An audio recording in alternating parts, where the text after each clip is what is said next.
करती चिड़िया गूंजे कोयल काली काली।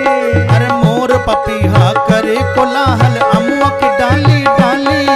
मोर पपीहा करे कोलाहल अमुआ की डाली डाली। चू चू करती चिड़िया कूके कोयल काली काली। चू चू करती चिड़िया कूके कोयल काली काली। मोर पपैया करे कोलाहल अमुआ की डाली डाली। मोर पपैया करे कोलाहल अमुआ की डाली डाली।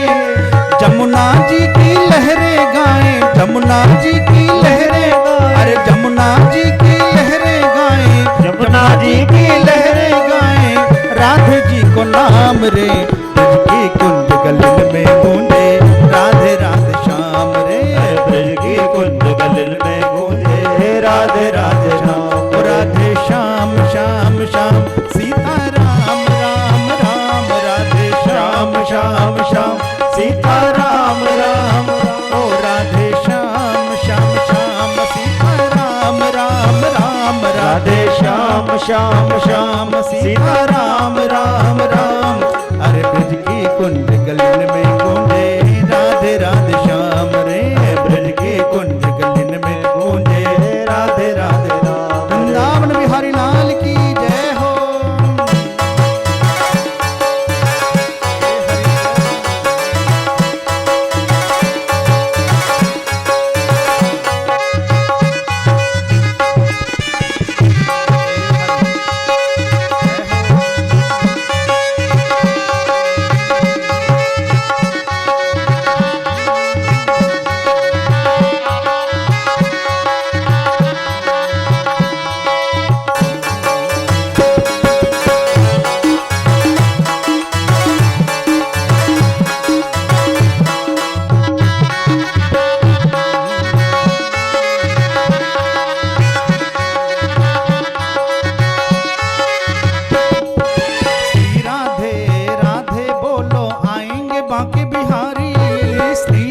श्री राधे बोलो आएंगे बाकी बिहारी।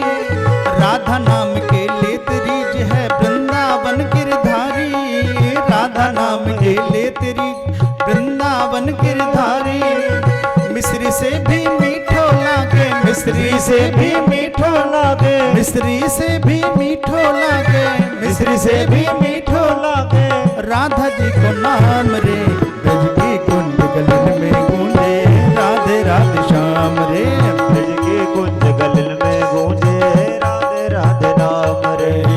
ओ राधे श्याम श्याम श्याम सीता राम राम राम। राधे श्याम श्याम श्याम सीता राम राम राम। राधे श्याम श्याम श्याम सीता राम राम राम। राधे श्याम श्याम श्याम सीता राम राम राम।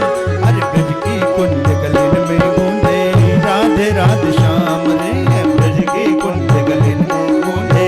राधे राधे श्याम रे। अरे धामों में है धाम हमारा, धामों में है धाम हमारा।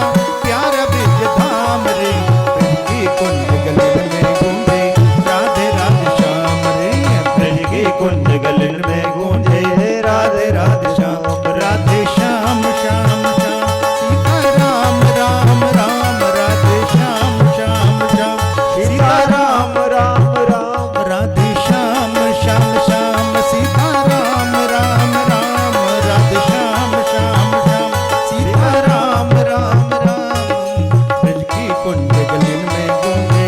राधे राधे श्याम रे ब्रज की कुंज गलिन में गूंजे। राधे राधे श्याम रे। ओ राधे राधे श्याम रे। हो राधे राधे श्याम। हो राधे राधे श्याम रे। हो राधे राधे श्याम। हो राधे राधे श्याम रे। अब बोल दो राधे राधे। कि धामों में है धाम हमारा, प्यारा ब्रज धाम रे। और ब्रज की कुंज गलिन में गूंजे। राधे राधे श्याम रे ब्रज की कुंज गलिन में गूंजे। राधे राधे श्याम रे। देखो एक होता है तीर्थ और एक होता है धाम। तीर्थ वो जहां जल की महिमा ज्यादा होती है, और धाम वो जहां थल की महिमा ज्यादा होती है। तो वृंदावन क्या है? धाम, और हरिद्वार क्या है? तीर्थ है। ठीक, प्रयागराज तीर्थ है। तो श्रीधाम वृंदावन जब नारद जी पहुंचे तो अपार आनंद का अनुभव नारद जी को हुआ, क्योंकि वहां नारद जी ने क्या सुना? हर किसी के मुंह से जय श्री कृष्णा, जय गोपाल जी, राधे राधे, ये सब नारद जी ने सुना। अब नारद जी बड़े प्रसन्न हुए, लेकिन तभी देखा क्या, वहां पर एक तरुण स्त्री बैठी है, उसके पास 2 वृद्ध लेटे हैं और कुछ अन्य स्त्रियां भी उसके समीप बैठी हैं। और नारद जी ने देखा कि वह तरुण स्त्री कुछ उदास बैठी है। सोचा कि चलो पूछूं, लेकिन फिर सोचा, चले तो आए पास में, लेकिन फिर सोचा कि इन स्त्रियों के पीछे मेरा क्या काम। वापस लौटने लगे, और जैसे ही वापस लौटने लगे तभी पीछे से आवाज आई कि भो भो साधु क्षणम तिष्ठम मत चिंता पिनाशय दर्शनम तब लोकस्य सर्वथा अगहरम परम। हे महात्मन रुको, मैंने सुना है कि संतों का दर्शन हमारे समस्त पापों को नष्ट करने वाला है। तो नारद जी पीछे मुड़े, पूछा, देवी आप कौन हो, और ये 2 कौन है? ये तुम्हारे पति हैं क्या? 2 वृद्ध जो लेटे हुए हैं आपके पति हैं? तो उस स्त्री ने कहा कि महाराज मैं कोई और नहीं, मैं भक्ति हूं। अहम भक्ति रीति ख्याता इमो में तनयो मतो। ये 2 मेरे पुत्र हैं, इनका नाम है ज्ञान और वैराग्य। तो देवी तुम आई कहां से हो? तो भक्ति माता कहती है कि उत्पन्ने द्रविणेशाहम वृद्धिम कर्नाटके गता क्वचिन क्वचिन महाराष्ट्रे गुर्दरे जीर्णतां गता। कि महाराज मैं द्रविड़ देश में उत्पन्न हूं। द्रविड़ देश ये दक्षिण में पड़ता है, साउथ में द्रविड़ देश पड़ता है, साउथ में कर्नाटक इत्यादि। तो मैं वहां उत्पन्न हुई, कर्नाटक गति में उत्पन्न द्रविणेशाहम कर्नाटके वृद्धिम गता, पली बढ़ी वहां पर। जब मैं महाराष्ट्र में आई वहां पर खूब सम्मान मिला, लेकिन जब मैं गुजरात में आई तो वहां पर मैं जीर्ण शीर्ण हो गई, क्योंकि वहां पैसा तो काफी है, दिखावट काफी है, लेकिन भक्ति नहीं है। लेकिन जब मैं श्रीधाम वृंदावन में आई तो मैं पुनः तरुणी हो गई। लेकिन मेरे 2 पुत्र हैं ज्ञान और वैराग्य, वह मूर्छित हो गए हैं। तो ही नारद जी आप तो त्रिकालदर्शी हो, आपकी उपदेश को मान करके ध्रुव जी जिन्हें साक्षात भगवान का दर्शन हो गया, प्रहलाद जी जिन्हें साक्षात नारायण का दर्शन हो गया, तो क्या आप मेरे पुत्रों की मूर्छा को दूर नहीं कर सकते?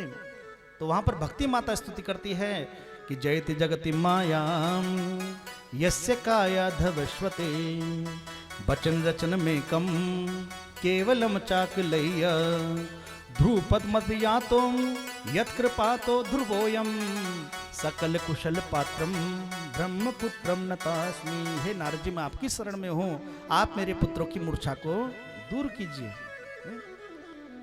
तो नारद जी ने वहां वेदों का पाठ किया, पुराणों का पाठ किया, और उसके फलस्वरूप भक्ति के दोनों को पुत्र ज्ञान और वैराग्य उठ बैठे।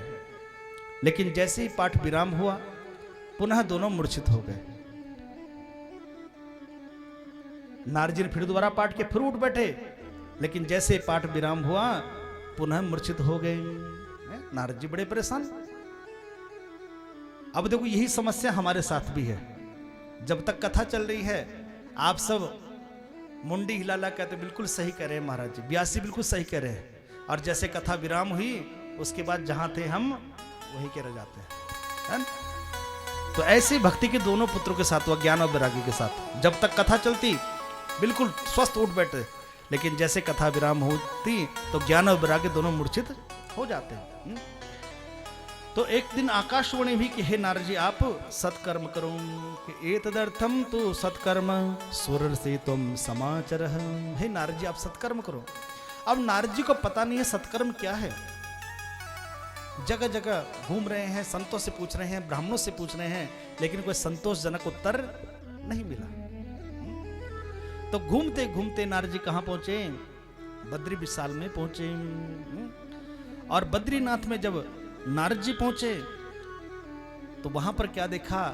4 ऋषि कुमार, सनक, सनंदन, सनातन, सनत कुमार, ये चारों के चारों भगवान के नाम का गायन कर रहे हैं कि हरि शरणम हरि शरणम हरि शरणम हरि शरणम, कि हरि शरणम हरि शरणम हरि शरणम हरि शरणम हरि शरणम हरि शरणम हरि शरणम हरि शरणम। देखो बड़ा प्यारा मंत्र है और हर संत का अलग मंत्र है। जैसे नारद जी का मंत्र क्या है कि श्रीमन नारायण नारायण नारायण, ये नारद जी का मंत्र है। और सनकादि ऋषियों का मंत्र क्या है कि हरि शरणम हरि शरणम हरि शरणम हरि। और ऐसे ही श्री सुखदेव जी का भी एक मंत्र है, चलो उनका मंत्र भी आपको बता देता हूं कि श्री कृष्ण गोविंद हरे मुरारी हे नाथ नारायण वासुदेवा, ये सुखदेव जी का मंत्र है।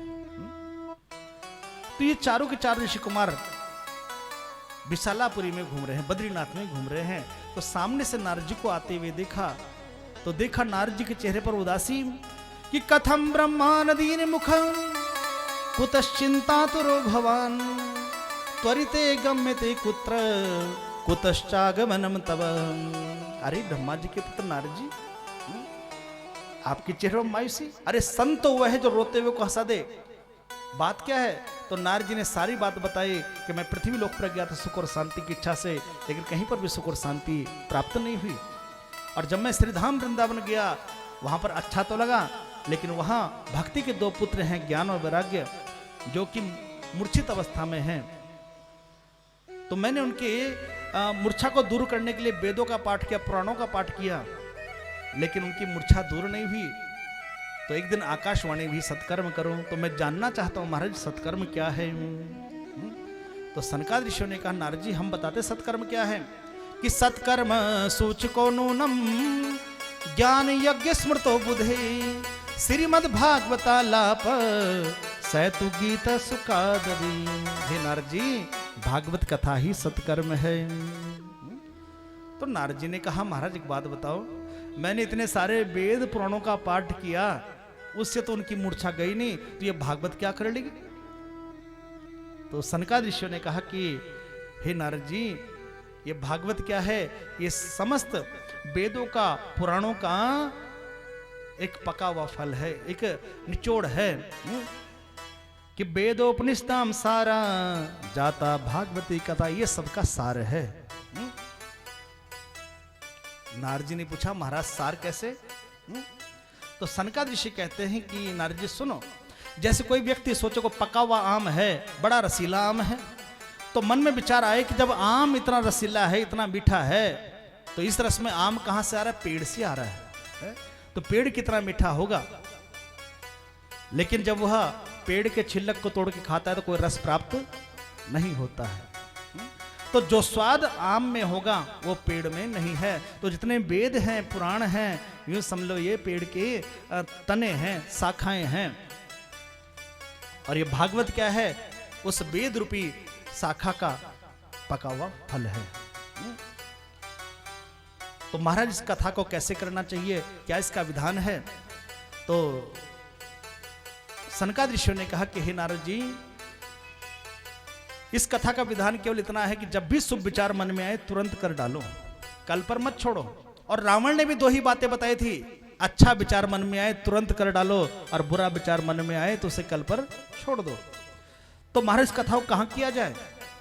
तो सनकादि ऋषियों ने कहा कि हे नारद जी आप इस कथा का आयोजन हरिद्वार के निकट पड़ता है आनंद घाट, वहां पर इस कथा का आयोजन करो। और सर्वप्रथम इस कथा का आयोजन हरिद्वार के निकट आनंद घाट पर किया गया।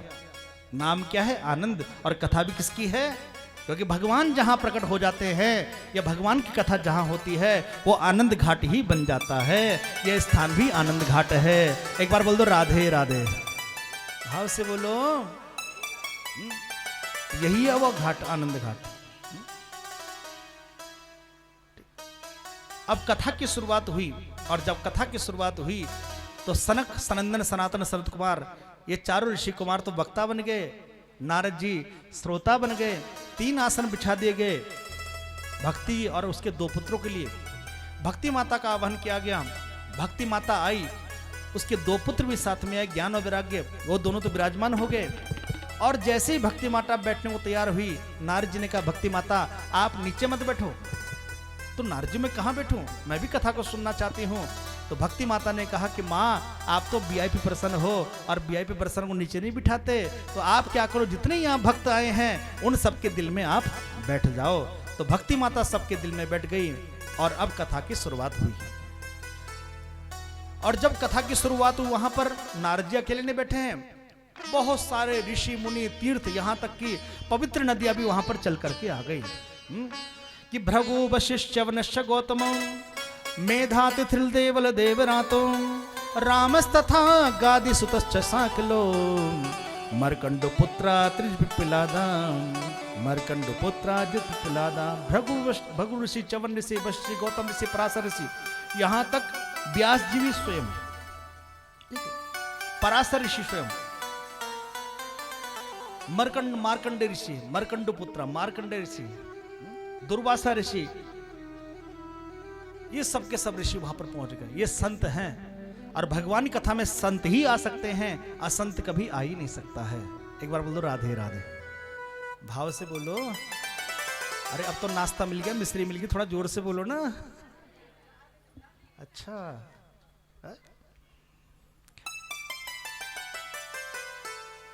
अब वहां पर कथा की शुरुआत हुई तो सबसे पहला श्लोक निकला है सनकादिक ऋषियों के मुंह से कि सदा सेव्य श्रीमद् भागवती कथा यस्य श्रवण मात्रेण हरिश्चित्तम समाश्रयेत। देखो यहां पर बड़ा प्यारा श्लोक है, सदा सेव्य सदा सेव्य। ये जो भागवत कथा है ये सीजनेबल नहीं है। जैसे दिवाली का सीजन आता है, आप लोग दिवाली मनाते, होली का सीजन आया होली मना लिया, रक्षाबंधन का रक्षाबंधन मना लिया, ये सीजनेबल नहीं है, ये तो परमानेंट है, अर्थात जब तक जिंदगी रहेगी। इसलिए हमारा शब्द आया है सदा सेव्या सदा सेव्या। इस कथा को एक दिन नहीं सुनना है, एक हफ्ते नहीं, एक महीने नहीं, एक साल नहीं, जब तक जीवन रहेगा तब तक सुनते रहो, ठीक है। और जब बार बार सुनोगे तो क्या होगा, यस्य श्रवण मात्रेण हरिश्चित्तम समाश्रित, भगवान श्याम सुंदर आपके चित्त में प्रकट हो जाएंगे। श्याम सुंदर कौन, आनंद, तो आपके दिल में आनंद प्रकट हो जाएगा। जिस आनंद की खोज में हम जगह जगह घूम रहे हैं वो आनंद आपके हृदय में स्वतः ही प्रकट हो जाएगा। कब, जब हम इस कथा को बार बार सुनेंगे। एक बार बोलो राधे राधे, जोर से बोलो।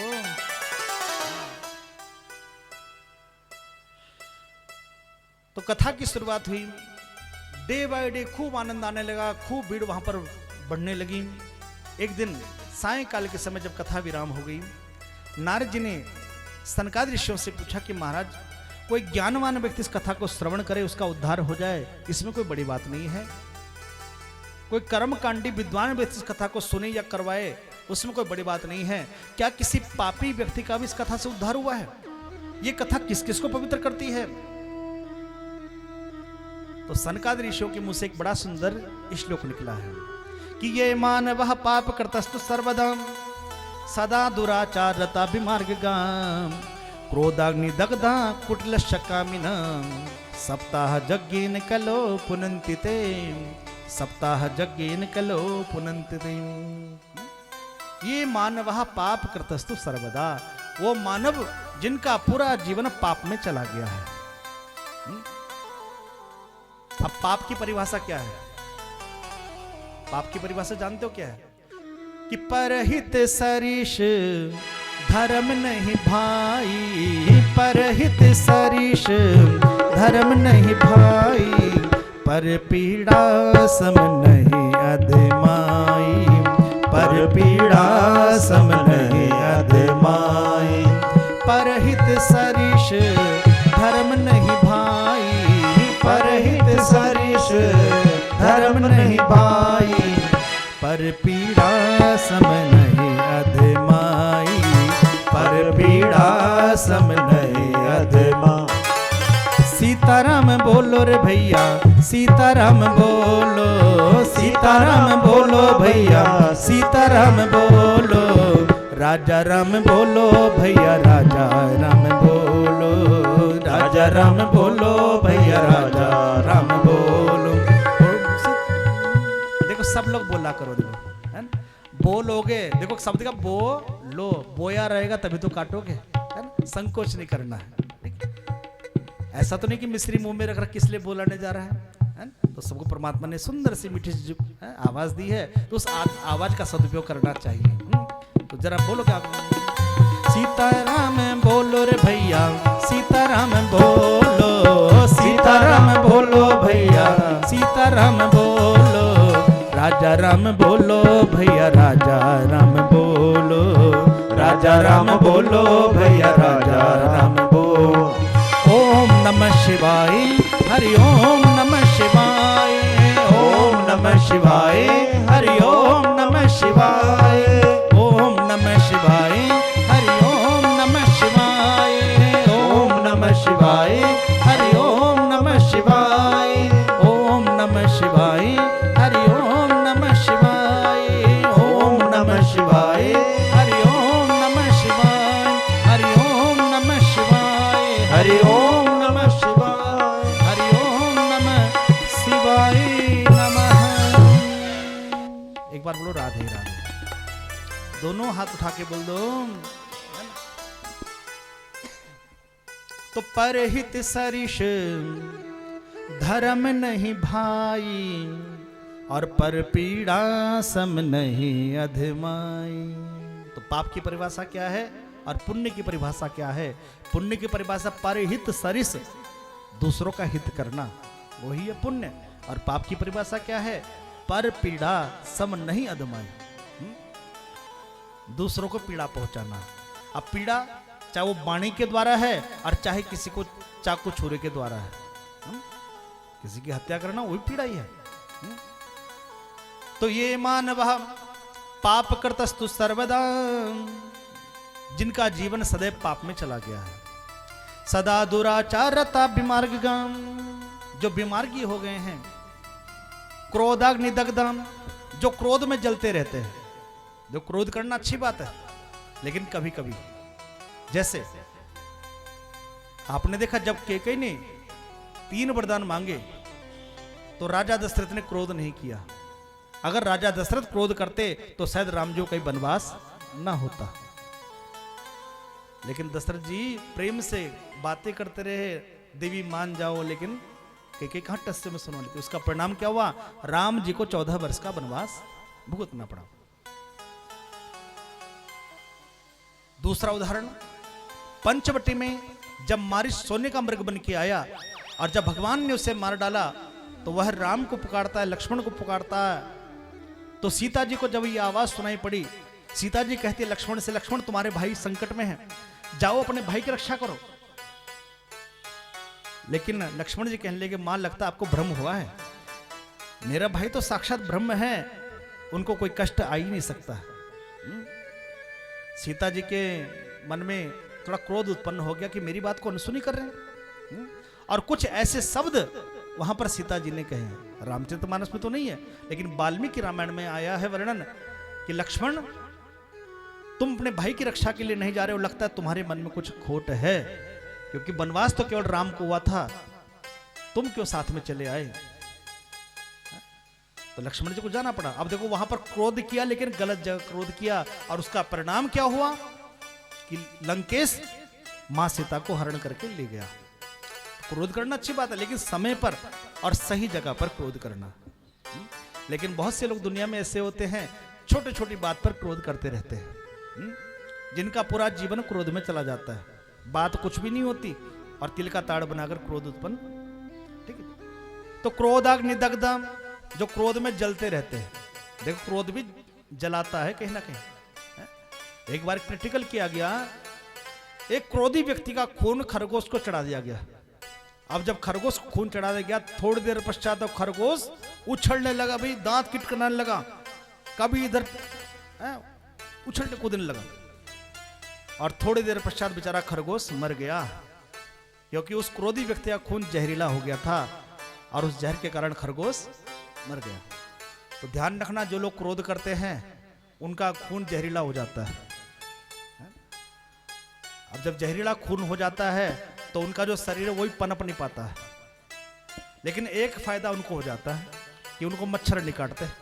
वो मच्छरों को पता है जहर भरा पड़ा इसके अंदर, मच्छर से बच जाते। प्रेम से बोल दो राधे राधे, थोड़ा जोर से बोलो। तो क्रोधाग्नि दग्धम, लकड़ी एक बार जलाती है और ईर्ष्या और क्रोध पल पल जलाते रहते हैं।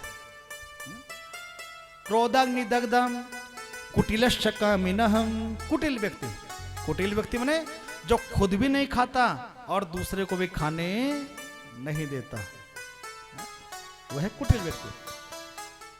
तो कुटिलश्च कामिनः सप्ताह यज्ञेन कलो पुनन्ति तैम, इस सप्ताह यज्ञ से वो सबके सब पवित्र हो जाते हैं।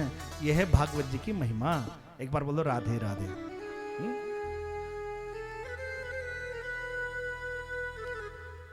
तो सनकादि ऋषियों ने कहा नारद जी ये तो वो लोग थे जिनका हमने वर्णन किया। इस कथा का तो इतना बड़ा प्रभाव है, यहां तक कि जो व्यक्ति मर के भूत प्रेत बन गया है उसका उद्धार भी ये कथा करती है। तो नारद जी ने पूछा महाराज को प्रमाण है? तो यहां पर एक ब्राह्मणी कथा आई है और किसी भी पुराण को आप पढ़ते हैं तो सबसे पहले एक ब्राह्मणी कथा ही आपको मिलेगी, एक पंडित जी कथा आपको मिलेगी। चाहे वो शिव महापुराण हो, देवी भागवत हो, रामचरितमानस हो, यहां तक कि भागवत महापुराण हो, यहां तक कि आपके घर में होने वाली सत्यनारायण व्रत कथा हो तो उसमें भी एक ब्राह्मणी कथा अवश्य। सत्यनारायण व्रत कथा में एक ब्राह्मण की कथा आई है। क्या नाम है ब्राह्मण का? कौन बताएगा? अड़ोस पड़ोस में क्या देख रहे हो भैया? कोई नहीं बताने वाला, मैं ही बताऊंगा। ब्राह्मण का नाम है सतानंद, सदानंद ब्राह्मण। ठीक है, ठीक है। तो किसी पुराण को लेंगे तो सबसे पहले एक पंडित जी कथा आपको मिलेगी। तो यहां पर भी एक ब्राह्मण देवता की कथा आई है। तुंगभद्रा नदी के तट पर एक नगर है और नगर का नाम है उत्तम, और उस नगर में एक ब्राह्मण रहता है। ब्राह्मण का नाम है आत्मदेव।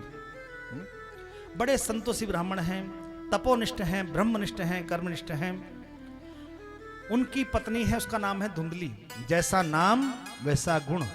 नाम है धुंधली तो मति भी धुंधली है।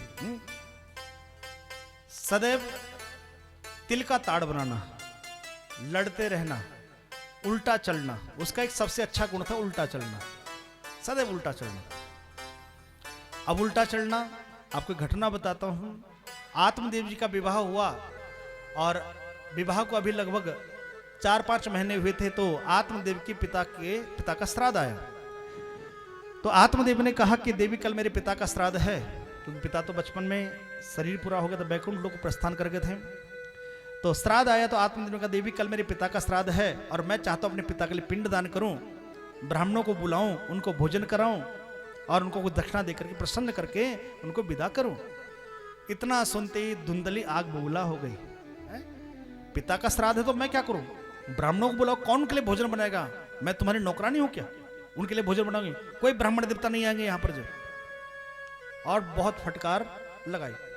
धीरे धीरे आत्मदेव जी को पता चल गया कि ये धुंधली हमेशा उल्टा चलने वाली है। अब क्या हुआ? अगले वर्ष जब श्राद्ध आया तो आत्मदेव ने कहा देवी कल मेरे पिताजी का श्राद्ध है लेकिन कल मैं कोई पिंडदान नहीं करूंगा, ना ब्राह्मणों को बुलाऊंगा। इतना सुन धुंधली ने, कैसे नहीं करोगे? एक बार तो साल में ससुर जी का श्राद्ध आता है, वो तो करना ही होगा। अच्छा देवी चलो ठीक है, एक ही पंडित जी को बुला, एक नहीं पूरे 11 पंडित जी आएंगे तो लेकिन देवी खाना कौन बनाएगा? अरे मैं मर गई कि मैं बनाऊंगी सबके लिए खाना। उल्टा चलती थी ना। आत्मदेव समझ के धीरे धीरे उल्टा चलने वाली है। अच्छा देवी ठीक है चलो। अब अगले दिन क्या हुआ? श्राद्ध कर्म हुआ, पिंडदान इत्यादि हुआ, ब्राह्मणों को भोजन कराया, उनको दक्षिणा देकर विदा किया। आत्मदेव बड़े प्रसन्न हुए, देवी देखो आज तो बहुत अच्छा कार्य होगा, मेरे पिता तो बड़े प्रसन्न हो रहे होंगे, आकाश मार्ग से मुझे आशीर्वाद दे रहे होंगे। ब्राह्मण भी खुश होकर चले गए। लेकिन देवी बस मेरी इच्छा है मैं ये पिंड हरिद्वार में हर की पौड़ी में प्रभावित करके आऊं, बस यही गलती कर दो। दूल्हे खबरदार हर की पौड़ी का नाम लिया, ये पीछे गंदा नाला में फेंक के आओ। लो भैया सारे किए करे पानी। तो उल्टा चलना उसका स्वभाव था और रोजाना लड़ना। जिस दिन वो पड़ोसिन से न लड़े उस दिन उसकी रोटी हजम नहीं होती थी, है ना? लेकिन उसमें एक बहुत अच्छा गुण था। गुण क्या था कि जैसे ही शाम को पति के आने का समय होता, एक बढ़िया सी साड़ी पहन करके, माथे पर बिंदिया लगा करके, सिर पर पल्लो ढक करके, गेट पर ऐसे खड़ी हो जाए हाथ जोड़ करके, जैसे सती सावित्री के बाद सेकंड नंबर इसी का ही है।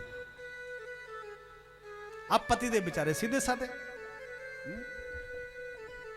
धीरे धीरे समय बीता, लेकिन लगभग 14-15 साल हो गए विवाह को, लेकिन कोई बालक, कोई संतान उनके यहां पर नहीं मिली। इधर पड़ोसियों ने आना शुरू किया। अब देखो, जो अच्छे पड़ोसी होते हैं बड़े भाग्य से प्राप्त होते हैं, और भगवान सबको अच्छे पड़ोसी दे। अच्छे पड़ोसी का कौन? जो हमेशा सुख दुख में आपके साथ खड़े रहे, वो है अच्छे पड़ोसी। ठीक, तो भगवान सबको अच्छे पड़ोसी दे। लेकिन कई बार क्या होता है, ज्यादा अच्छे पड़ोसी मिल जाते हैं।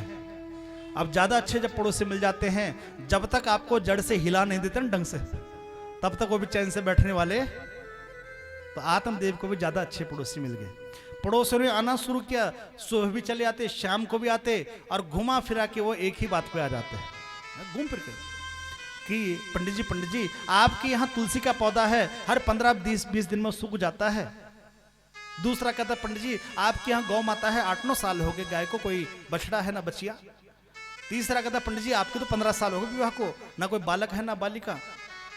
रोजाना सुबह भी यही बातें, शाम को भी घुमा फिरा के यही बातें सुनते सुनते आत्मा जी कान पक गए।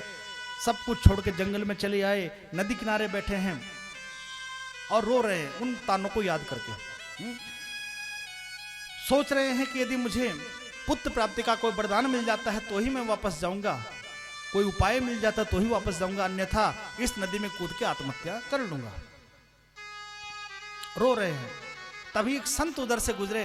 संत ने देखा ये तो कोई पंडित जी बैठे हैं, अरे ये क्या पंडित जी रो रहे हैं, लगता है भगवान के लिए रो रहे हैं, चलो मैं इनको कुछ भगवानी कथा सुनाऊं ताकि इनके आंसू बंद हो जाए। तो पास आए पंडित जी के पास आए संत जी, पूछा कि कथम रोदस विप्रतम काते चिंता बलियसी सत्वरम मह्यम। आप मुझे बता आपको कौन सी चिंता है? कथम रोदस विप्रतम, आपकी आंखों में आंसू। ब्राह्मण देव तो वो होते हैं जो रोते हुए को हंसा दें, संत वो होते हैं जो रोते हुए की आंखों से आंसू पोंछ के उसके चेहरे पर मुस्कान ला दें।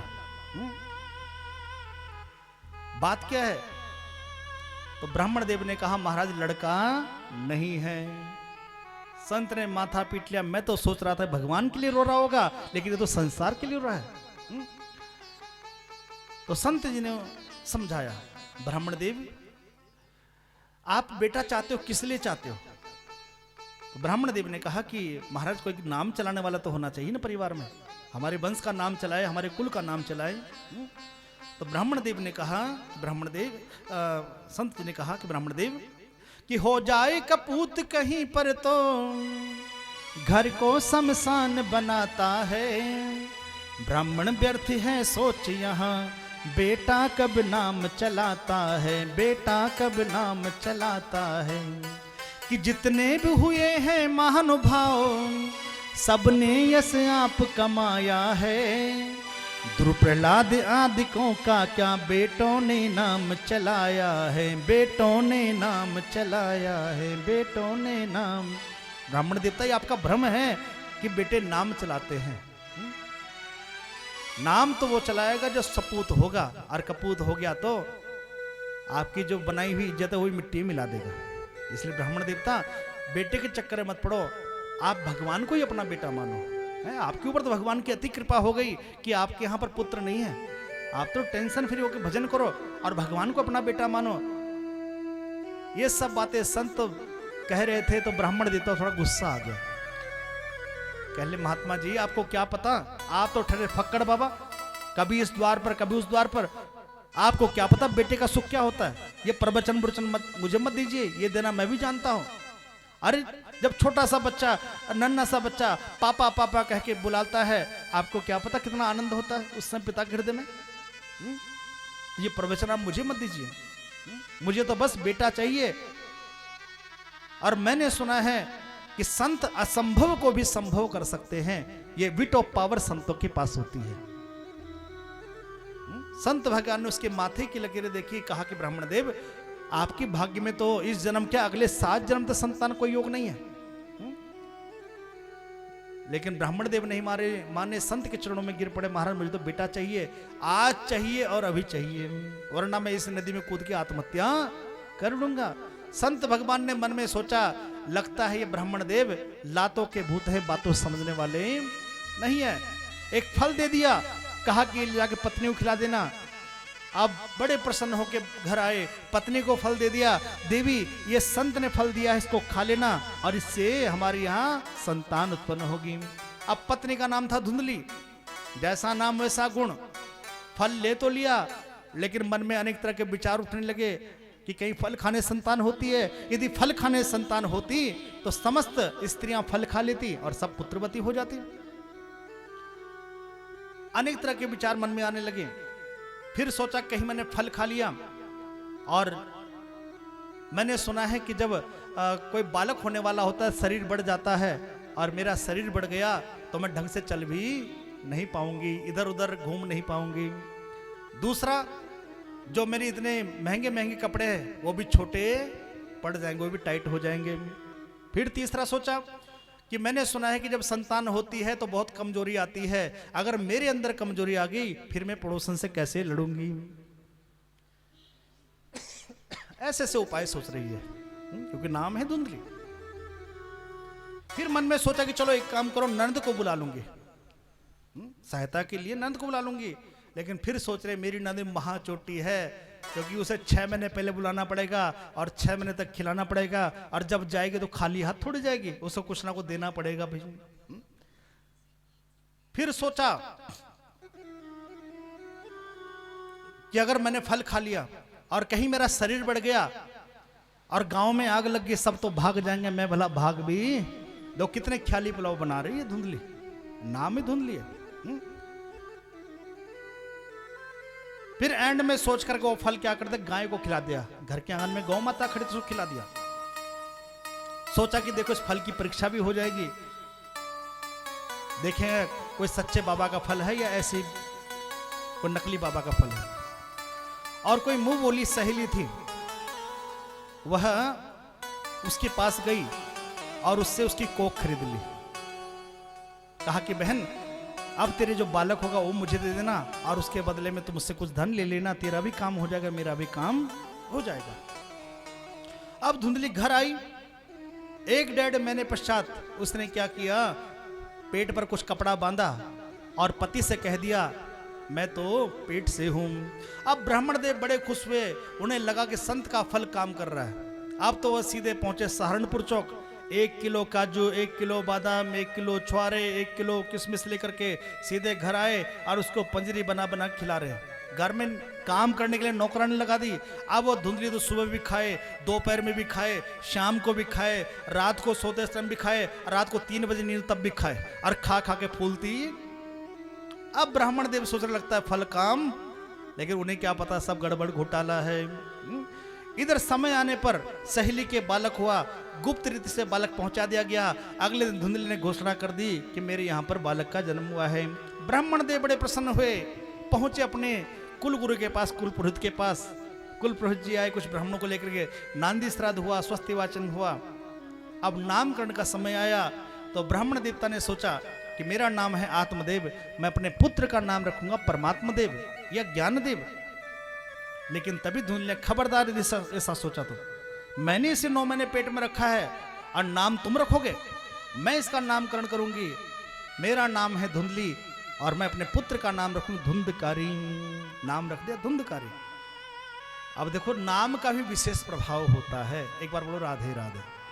पहला प्रभाव खून का। किसका होता है? खून का। कई बार लोग कहते हैं हमारे 4 वर्ण होते, ब्राह्मण, क्षत्रिय, वैश्य, सेवक। तो कई बार लोगों के मन में विचार आता है कि ये जातियां, ये वर्ण व्यवस्था, ये सब हमने बनाई है। नहीं नहीं भैया, ये भगवान ने कहीं ना कहीं बनाई है।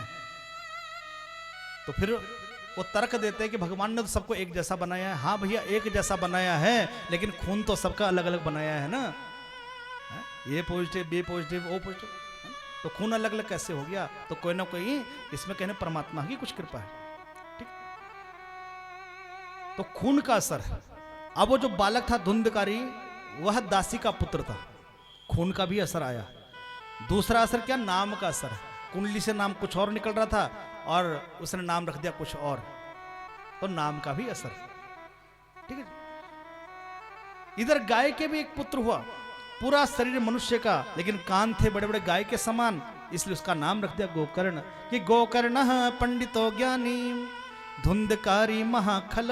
गोकर्ण तो पंडित बन गया, विद्वान बन गया, लेकिन धुंधकारी महाखल, महादुष्ट बन गया। किसी का सिर फोड़ देना, किसी की टांग तोड़ देनी, किसी को कुएं में धक्का देना, किसी की आंख फोड़ देनी, रोजाना शिकायतों की लाइन पंडित जी घर के आगे लगे रहते। इधर पंडित जी परेशान। एक दिन रात्रि के समय धुंधकारी ने घर में प्रवेश किया। कैसा वेश धुंधकारी का? बाल बढ़े हुए, सिर दाढ़ी बढ़ी हुई है, सिर पर एक काली पट्टी बंधी हुई है, मैले कुचले कपड़े पहन रखे हैं, हाथ में शराब की बोतल घर में प्रवेश किया। और जैसे ही घर में प्रवेश किया तो आज तो आत्मदेव का क्रोध जाग उठा। कहने लगा, अरे पुत्र, अरे दुष्ट, तूने मेरे घर को नरक का अड्डा बना दिया है। जहां देखो शराब की बोतलें पड़ी हैं, मांस के टुकड़े पड़े हैं। तूने एक सात्विक ब्राह्मण घर को नरक का अड्डा बना दिया, निकल जा मेरे घर से। आज से मैं समझो मेरा कोई पुत्र नहीं है, तू मेरे लिए मर चुका है। इतना सुनते ही धुंध करने का लगता है, पिताजी जैसे जैसे आपकी उम्र बढ़ रही है, आपकी बुद्धि सठियाती जा रही है, आपकी बुद्धि। अरे हम जो करते अच्छा करते हैं, आप कौन होते हमें रोकने वाले? और खबरदार, आज के बाद आपने हमें कुछ कहा, देख रहे हो मेरे पैर में जूता कितने नंबर का है। इतना कहना था, आत्मदेव जी की आंखें फटी की फटी रह गई। अरे जिस पुत्र को मैंने इतने लाड प्यार से पाला पोसा बड़ा किया, और आज वही मुझे कह रहा है कि मेरे पैर में जूता कितने नंबर का है। इधर धुंधकार तो अंदर चला गया सोने के लिए, आत्मदेव वहीं चारपाई पर बैठ गए और उनके नेत्रों से टपाटप आंसू। इधर प्रातः काल गोकर्ण जी उठे, सुबह 4:30-5 बजे, देखा कि पिताजी आपकी आंखों में आंसू। तो आत्मदेव ने कहा, क्या करूं पुत्र, जिस घर में धुंधकार जैसा बेटा हो, क्या उस बाप को कभी चैन से नींद आ सकती है? चैन से सो सकता है? कदापि नहीं। पुत्र, मैं ये घर छोड़ना चाहता हूं, लेकिन छोड़ नहीं पाता, मैं क्या करूं? तो वहां पर आत्मदेव जी अपने पिता को उपदेश देते हैं, और इसे भागवत में गोकर्ण गीता के रूप में कहा गया है। एक बार बोल दो राधे राधे, पीछे वाले बोल दो राधे राधे। देखो लगभग 5 श्लोक हैं इस गोकर्ण गीता में।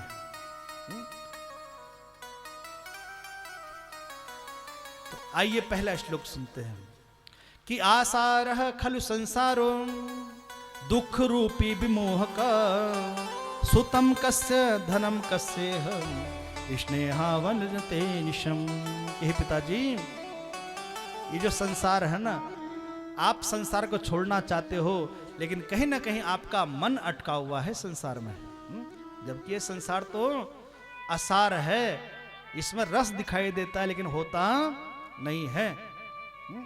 सुतम कस्य धनम कस्य, कोई किसी का नहीं है। इस बात को मन में धारण कर लो। पिताजी, आप बंधन से मुक्त होना चाहते हो, तो बंधन से मुक्ति केवल 2 ही उपाय हैं। द्वै शब्दो बंध मोक्षाय ना मामेति ममेति च। ये मेरा है यही बंधन है, और ये मेरा नहीं यही मुक्ति है। तो पिताजी, कहीं ना कहीं अभी आपको संसार का मोह है। संसार का क्या, अभी आपको अपने शरीर का भी मोह है कि देहस्ते मास रुद्रम अविमतिम तजितम जाया सुताद सदा ममताम विमुंच पश्चानिशम जगदितम क्षण भंग निष्ठम वैराग्य राग रसिको भव भक्ति निष्ठ वैराग्य राग रसिको भव भक्ति निष्ठ। पिताजी, ये जो शरीर बना है ना, ये मिट्टी का शरीर बना है। प्रेम से बोलो राधे राधे, थोड़ा जोर से बोलो। ये शरीर किस लिए मिला है, आइए समझते हैं। एक व्यक्ति गांव के पंचों के पास गया, कहा कि भाई साहब मुझे पंचायती धर्मशाला चाहिए, मुझे अपनी बेटी का विवाह करना है। गांव के पंचों ने उसे चाबी दे दी, और वह व्यक्ति धर्मशाला कमरा खोला और उसमें रहने लगा। ना उसने अपने बेटे का विवाह किया, कुछ भी नहीं किया। रहते रहते 1 महीना हो गया, इधर पंचों ने कहा भैया एक कमरा खाली करो, पंचायत धर्मशाला है तो खाली करनी पड़ेगी। लेकिन उस व्यक्ति ने खाली नहीं की। अब एंड में क्या हुआ, पंचों ने पुलिस वाले बुलाए और पुलिस वाले डंडे मार मार के उसको निकाला। तो ये तो कथा छोटी समझाने के लिए, पंचायती धर्मशाला कौन, ये शरीर भी एक पंचायती धर्मशाला है, क्योंकि 5 तत्वों से मिलकर शरीर बना है, मिट्टी, जल, अग्नि, वायु और आकाश।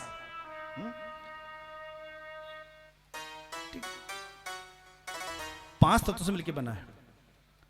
बेटी का विवाह करना उस व्यक्ति को, तो हमें भी अपने बेटी का विवाह करना। हमारी बेटी का नाम है बुद्धि। इसका विवाह करना किसके साथ, भगवान के साथ करना है। लेकिन हमने अपनी बेटी का भी भगवान के साथ नहीं, संसार के साथ कर दिया। इस बुद्धि को संसार में लगा दिया।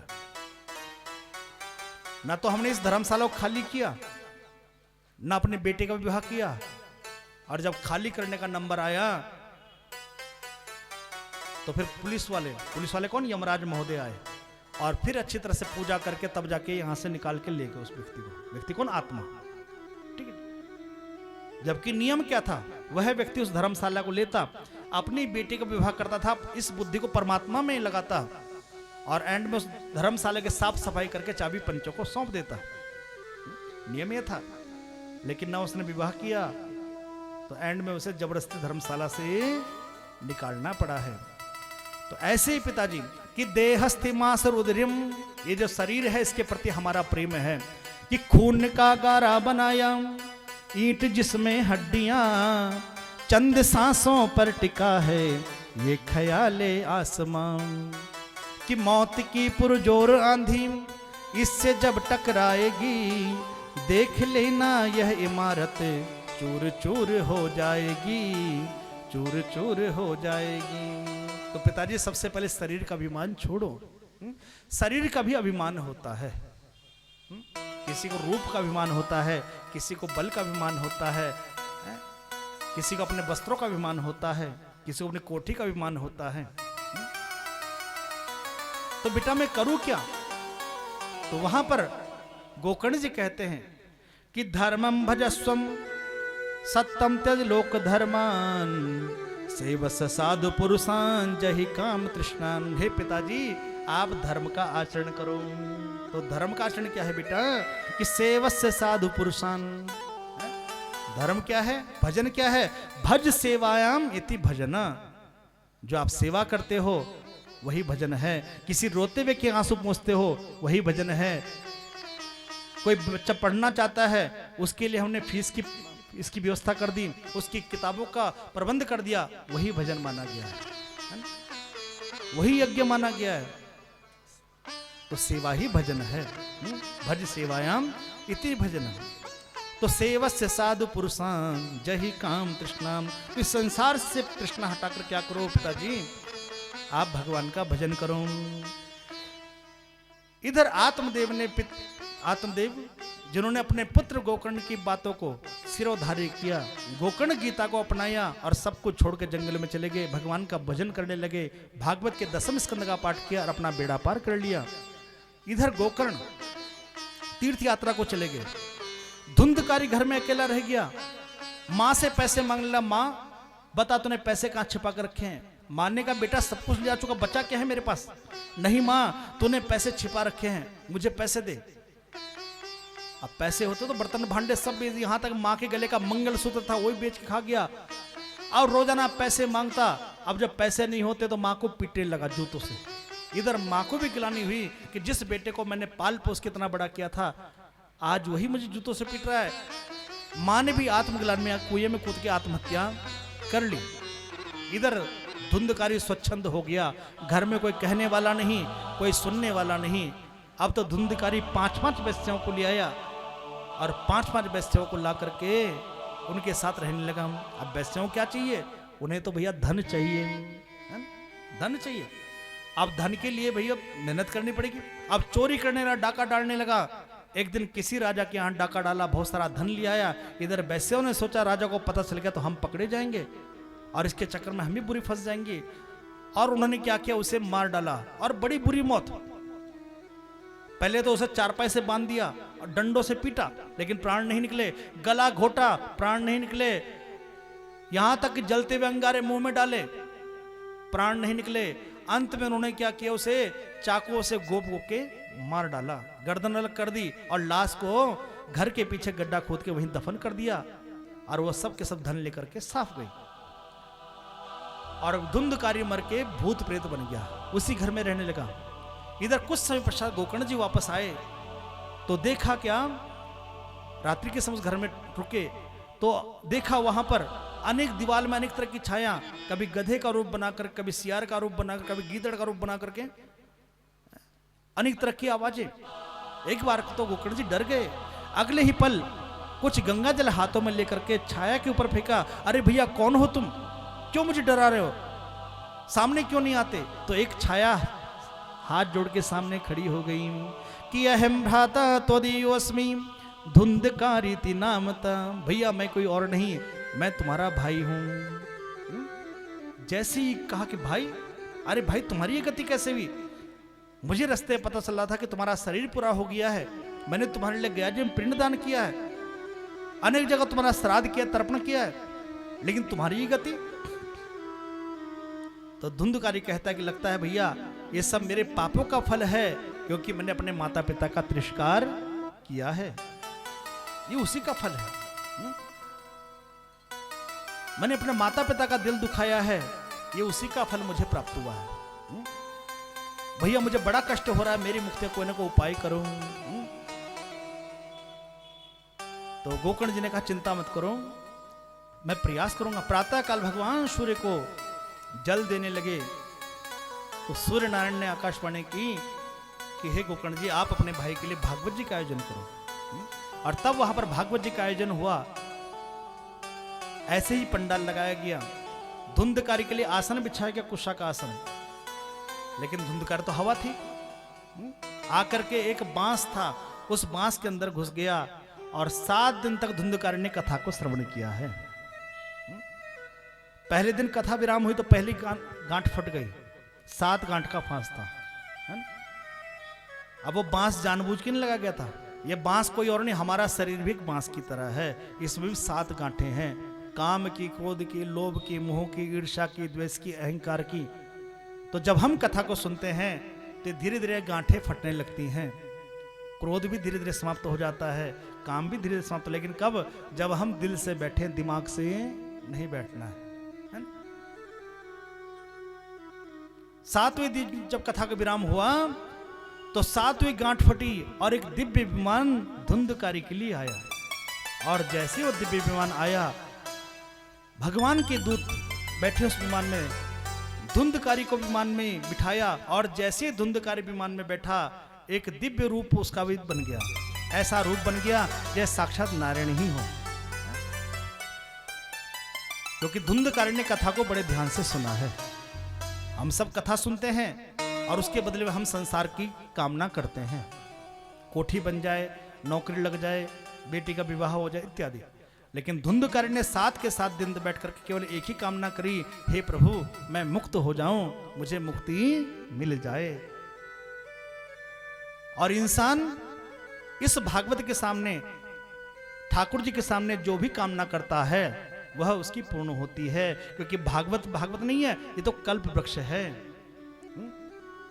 कि निगम कल्प तरोर गलितम फलम सुख मुखादम द्रव्य संयुतम पीवत भागवतम रसमालयम मुहुरहो रसिका भुवि भाव का। ये कल्प वृक्ष है और कल्प वृक्ष की एक विशेषता है, उसके निकट आप जाओगे, जो आप मन में सोचोगे वो आपको प्राप्त हो जाएगा। तो ऐसे ही भागवत भी कल्प वृक्ष है, जो मांगोगे सो मिलेगा। इसलिए 7 दिन तक कथा सुनना, लेकिन मांगना क्या? क्या मांगोगे? ठाकुर से संसार की चीजें नहीं मांगना, भगवान से क्या मांगना है? मुक्ति मांगनी है, ठीक है, अपने लिए मुक्ति मांगनी है, ठीक है, क्योंकि एक यही काम है जो हमें करना है। भोजन और भजन वो इंसान को स्वयं ही करना है, ठीक है। भोजन इंसान स्वयं करेगा तो पेट भरेगा, और भजन करेगा तो उसे भी मुक्ति मिलेगी ही मिलेगी। तो धुंधकारी जैसा प्रेत मुक्त हो गया, तो भला हम क्यों नहीं मुक्त हो सकते? एक बार बोल दो राधे राधे, भाव से बोलो। धन्या भागवती वार्ता प्रेत पीड़ा निवासिनी। तो धन्य है यह भागवती कथा जो धुंधकारी जैसे को प्रेत को मुक्त कर दिया। तो ऐसे ही जैसे धुंधकारी को मुक्त किया है, हे नारायण, हे भागवत भगवान, आप हमारे पितरों को भी सद्गति प्रदान करें। प्रेम से बोलो राधे राधे, भाव से बोलो। समस्त पितरों के मोक्षार्थ चल रही इस कथा का आज प्रथम दिवस। और देखो कितने अच्छे दिन पर माता जी गई हैं मेरी बूढ़ी जी। शिवरात्रि का दिन था, शायद शिवरात्रि थी ना, शिव लोक को गई हैं, भगवान शिव के लोक को। बड़ा सुंदर पर्व था उस दिन। तो आइए हम भी शंकर जी के चरणों में एक मीठा सा भाव गुनगुनाते हुए आज वाणी को ही विराम की ओर हम लोग ले चलेंगे। आज प्रथम दिवस था, थोड़ा व्यवस्थाएं करने में समय लग गया, कल कथा समय शुरुआत हो जाएगी और बड़ा आनंद हम लोग लेंगे।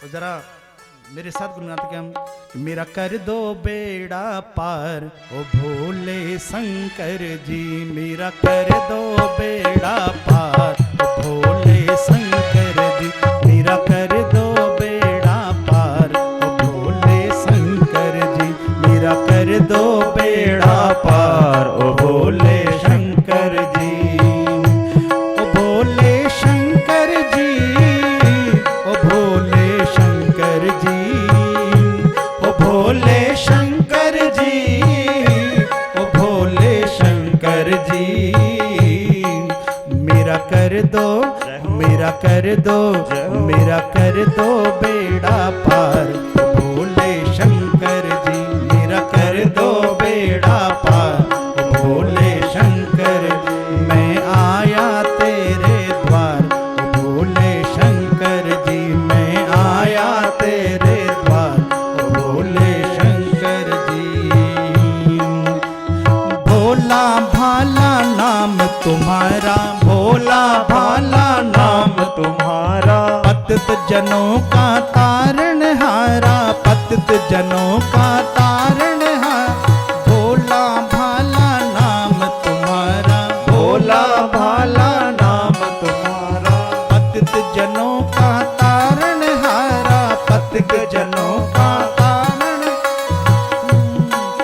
मेरा भी करो उद्धार भोले शंकर जी, मेरा भी करो उद्धार ओ भोले शंकर जी, मेरा भी करो उद्धार भोले शंकर जी, मेरा भी करो उद्धार ओ भोले शंकर जी, ओ भोले शंकर जी हैं ओ प्यारे शंकर जी, ओ भोले शंकर जी हाँ ओ प्यारे शंकर जी, मैं आया, मैं आया, मैं आया तेरे द्वार ओ भोले शंकर जी, मैं आया तेरे द्वार ओ भोले शंकर जी, मेरा कर दो बेड़ा पार ओ भोले शंकर जी, मेरा कर दो बेड़ा पार ओ भोले शंकर जी। जय हो, काली सेवा करते श्री राम, जय हो भोलेनाथ की।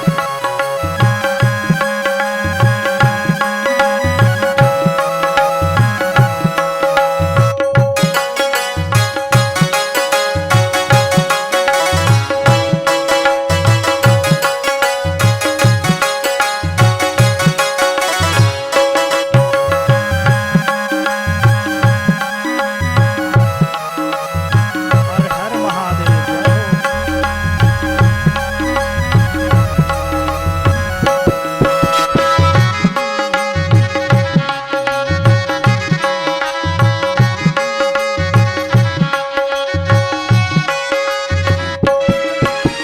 जो भी तुमरी शरण में आया, जो भी तुमरी शरण में आया, उसका तूने कष्ट मिटाया, उसका तूने कष्ट मिटाया, जो भी तुमरी शरण में आया, जो भी तुमरी शरण में आया, उसका तूने कष्ट मिटाया, उसका तूने कष्ट मिटाया, तेरे सिर गंगा की धार ओ भोले शंकर जी, तेरे तेरे सिर गंगा की धार ओ भोले शंकर जी, ओ तेरे सिर गंगा की धार ओ भोले शंकर जी, तेरे सिर गंगा की धार ओ भोले शंकर जी, ओ भोले शंकर जी, हाँ ओ प्यारे शंकर जी, ओ भोले शंकर जी, हाँ ओ प्यारे शंकर जी, मेरा कर दो,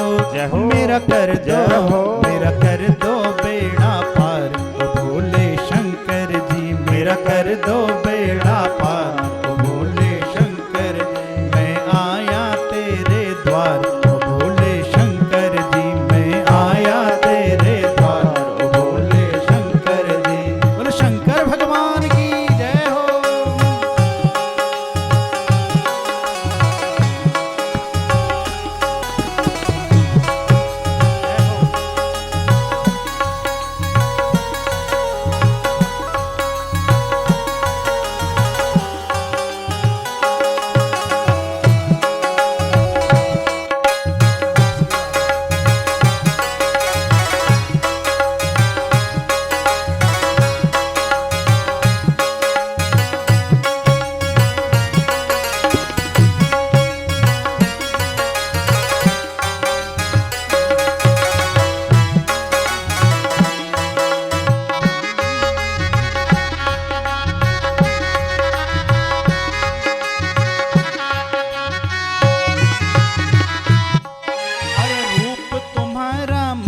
का द्वारा, रूप तुम्हारा मोक्ष का द्वारा, दर्शन को आए जग सारा, दर्शन को आए जग सारा, रूप तुम्हारा मोक्ष का द्वारा, रूप तुम्हारा मोक्ष का द्वारा, दर्शन को आए जग सारा, दर्शन को आए जग सारा,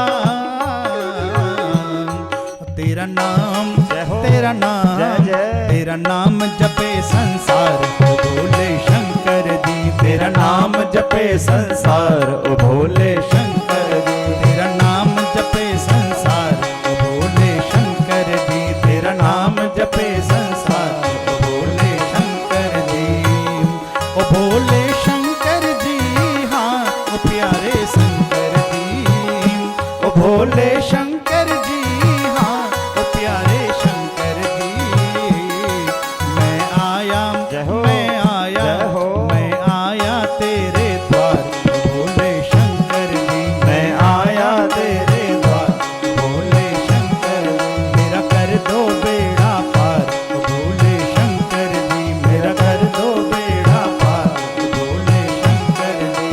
बोलो शंकर भगवान की जय हो। हे हरि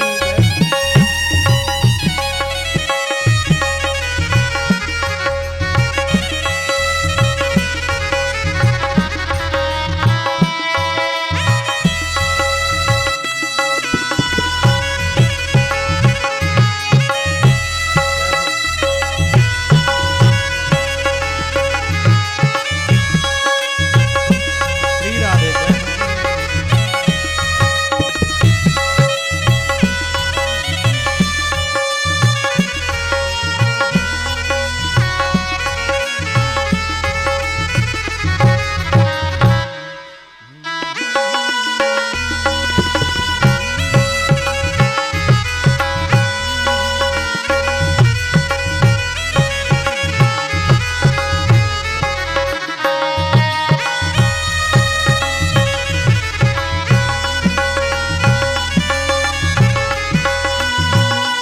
अरे फूल चढ़ा कर जोत जलाऊं, फूल चढ़ा कर जोत जगाऊं, निस दिन तेरा ध्यान लगाऊं, निस दिन तेरा ध्यान लगाऊं, फूल चढ़ा कर जोत जलाऊं, फूल चढ़ा कर जोत जगाऊं, निस दिन तेरा ध्यान लगाऊं, निस दिन तेरा ध्यान लगाऊं, मुझे दर्शन, मुझे दर्शन, मुझे दर्शन दो एक बार ओ भोले शंकर जी, मुझे दर्शन दो एक बार ओ भोले शंकर जी, मैं आया तेरे द्वार ओ भोले शंकर जी, मैं आया तेरे द्वार ओ भोले शंकर जी, ओ भोले शंकर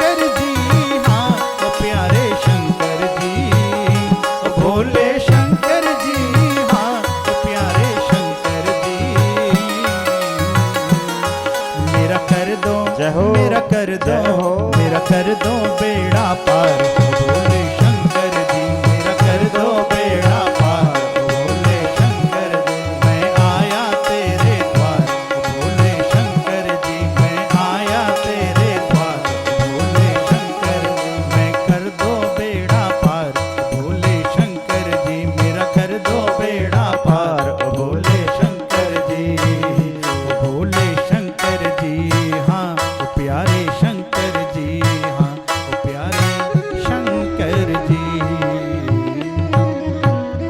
एक बार बोलो राधे राधे, भाव से बोलो। तो आइए आज कथा को यहीं विराम की ओर हम लोग ले चलते हैं। कल पुनः हम लोग 2:30 बजे उपस्थित होंगे और ये जो कथा यहाँ पर चल रही है उसका आप लाइव टेलीकास्ट हरि सेवा परिवार चैनल पर देख पा रहे हो। चैनल का नाम है हरि सेवा परिवार। आपको यूट्यूब पर सर्च करना है हरि सेवा। किसकी सेवा? हाँ, श्री हरि की सेवा, खुद की सेवा नहीं करनी है ना? तो हरि सेवा परिवार चैनल, वहाँ पर आपको ये कथा लाइव आपको मिल जाएगी और कल से और भी आनंद कथा में आएगा और डे बाय डे खूब आनंद बरसेगा। तो आइए आज आप सबकी मंगल कामना करते हुए कथा को यहीं विराम की ओर चलते हैं। एक बार बोल दो राधे राधे राधे राधे, भाव से बोल दो राधे राधे।